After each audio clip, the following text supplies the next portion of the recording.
அவரவர cholesterol ரிப்போர்ட்டை அவரவரை பார்த்து கொள்ளாங்க. சில விஷயங்களை தெரிஞ்சா போதும். சொல்லித்தரேன் கேளுங்க. முதலாவது 12 ஹவர் ஃபாஸ்டிங் இருந்துட்டு கொலஸ்ட்ரால் ரிப்போர்ட்டை எடுங்க. அடுத்தது கொலஸ்ட்ரால் ரிப்போர்ட்னு போயிட்டு கேட்கவாங்க, லிபிட் ப்ரொஃபைல்னு சொல்லி கேளுங்க.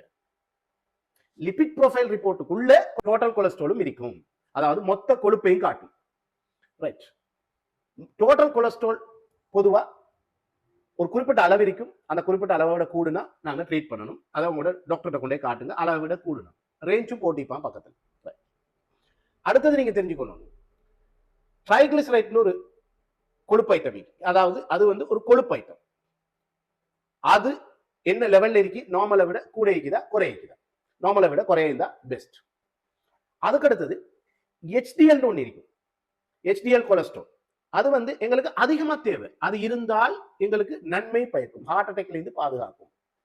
அது பொதுவா ரேஞ்சை விட கூட இருந்தா பெஸ்ட், குறைய இருந்தா ரொம்ப குறைய இருந்தா நல்ல மீல காட்டிக்கொள்ளும். அடுத்த கொலஸ்ட்ரால் LDL சொல்றேன், பேட் கொலஸ்ட்ரால்.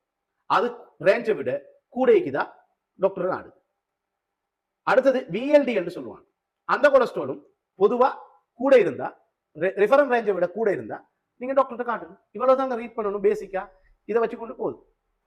இந்த பேசிக் விஷயத்தை நீங்க தெரிஞ்சா நீங்க டைம் செலவழிக்க தேவையில்லை, டாக்டருக்கு அப்பாயின்மெண்ட் கூட தேவையில்லை, உங்களோட பணத்தை செலவழிக்கவும் தேவையில்லை. தேங்க்யூ.